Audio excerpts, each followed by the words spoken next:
प्रभु यीशु मसीह के मधुर और मीठे नाम में आज दिनांक 5 अप्रैल दिन मंगलवार को हम आप सब श्रोताओं का हार्दिक स्वागत करते हैं। आज के दिन के लिए जो वचन है वो लिया गया है भजन संहिता की पुस्तक उसका 147 अध्याय उसका पहला पद। वचन इस प्रकार से कहता है, यह की स्तुति करो क्योंकि अपने परमेश्वर का भजन गाना अच्छा है, क्योंकि वह मन भावना है, उसकी स्तुति करनी मन भावनी है। प्रभु में मेरे प्रिय लोगों, क्या ही ये अद्भुत बात है कि हम परमेश्वर की स्तुति करते हुए उसके आनंद को अपने जीवन में महसूस कर सके। मैं आपको कुछ बातें बताना चाहूंगा। सबसे पहली बात कि जब हम दाऊद को देखते हैं कि वो किस प्रकार से परमेश्वर की स्तुति करते हुए एक सुखद अनुभव प्राप्त कर रहा था।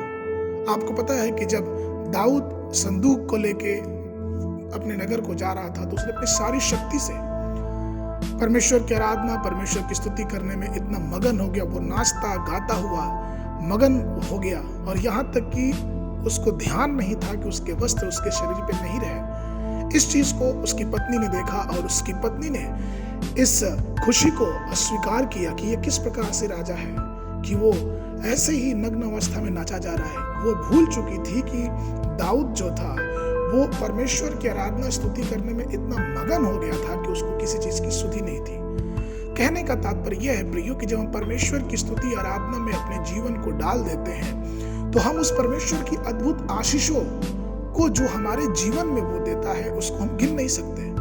और अगर अभी हम आप बैठ के इस बात को देखेंगे किस प्रकार से परमेश्वर ने अपनी लाखों आशीषों से हमें अनुग्रहित किया है, और सबसे बड़ी आशीष कि उसने हमारे लिए अपनी जान उस कलवरी क्रूस पे दे दिया ताकि उसके लहू बहाने से हमारा और आपका उद्धार हो। तो क्या हमारा हृदय उसके अनुग्रह से, उसके कृतज्ञों से, उसके कार्यों से और अधिक स्तुति नहीं करनी चाहिए? इसलिए मैंने कहा कि परमेश्वर की स्तुति करना, यहोवा की स्तुति करना कितना ही भला है। दूसरी चीज कि स्तुति जो है हमारे जीवन में ईश्वर के लिए एक कृपा का द्वार खोलती है। पवित्र शास्त्र कहता है 2 कुरिन्थियों की पत्री उसका 4 अध्याय उसके 15 पद में, क्योंकि सब वस्तुएं तुम्हारे लिए हैं ताकि अनुग्रह बहुतों के द्वारा अधिक होकर परमेश्वर की महिमा के लिए धन्यवाद भी बढ़ाए।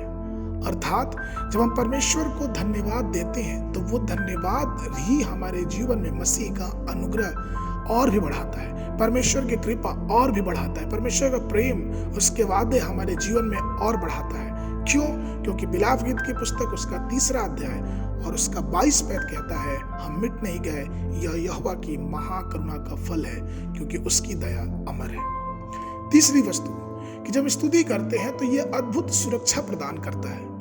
जब हम परमेश्वर की स्तुति करते हैं, परमेश्वर की बड़ाई करते हैं, परमेश्वर की स्तुति में अपने जीवन को मगन कर लेते हैं तो ये हमें एक बहुत बड़ी अद्भुत सुरक्षा प्रदान करता है। यशायाह नबी की पुस्तक उसका 60 अध्याय उसका 18 पद कहता है, तेरे देश में फिर कभी उपद्रव और तेरे सिवान के भीतर उत्पात व अंधेर की चर्चा न सुनाई पड़ेगी, परंतु तू अपने शहरपना का नाम उद्धार और अपने फाटक का नाम यश रखेगी।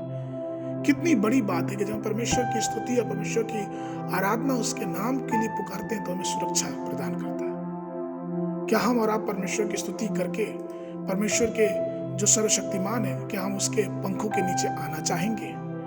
यह हमारे ऊपर निर्धारित करता है, क्योंकि भजन संहिता उसके 91 उसके 11 में लिखा है, क्योंकि अपने दूतों को तेरे निमित्त आज्ञा देगा कि जहां कहीं तू जाए वो तेरी रक्षा करे। हमारा परमेश्वर हमारे मार्गों में रक्षा करता है। चौथी और अंतिम बात कि जब हम स्तुति और आराधना में अपने जीवन को बिताते हैं तो हम एक विजयी जीवन का अनुग्रह प्राप्त करते हैं। भजन संहिता 115 17 से 18 पद इस प्रकार से कहता है, मृतक जितने चुपचाप पड़े हैं वे तो याह की स्तुति नहीं कर सकते, परंतु हम लोग याह को अब से लेकर सर्वदा तक धन्य कहते रहेंगे, याह की स्तुति करो। अर्थात परमेश्वर जो है जब हम उसकी आराधना और उसके गुणगान करते हैं तो वो हमें एक विजयी जीवन देता है। शास्त्रों में कितने मृत्यु का उल्लेख किया गया है। कई अपराधों में मरे पड़े हैं, कई अपने सुख विलासों में मरे पड़े हैं, कई अपने जीवन के कार्यों में मरे पड़े हैं, और कई लोग जीवित होते भी मृत्यु पड़े हैं क्योंकि वो परमेश्वर की आराधना अपने जीवन को नहीं बिताते।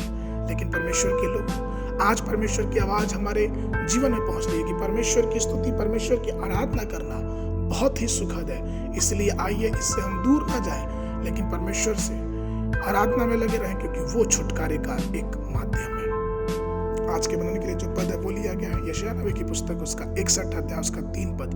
वचन कहता है, और सिय्योन के विलाप करने वालों के सिर पर की राख दूर करके सुंदर पगड़ी बांध दूं, और उनका विलाप दूर करके हर्ष का तेल लगाऊं, उनकी उदासी हटाकर यश का ओढ़ना उड़ाऊं, जिससे वे धर्म का बांज वृक्ष और यहोवा के लगाए हुए कहलाएंगे, और जिससे उसकी महिमा प्रकट होगी। बाइबल पढ़ने का जो समय है सुबह के समय पहला सामुएल की पुस्तक उसका 1, 2 और 3 अध्याय, और संध्या के समय लूका रचित सुसमाचार उसका 8 अध्याय 26 पद से लेके 56 पद तक। परमेश्वर आप सबको आशीष देवे।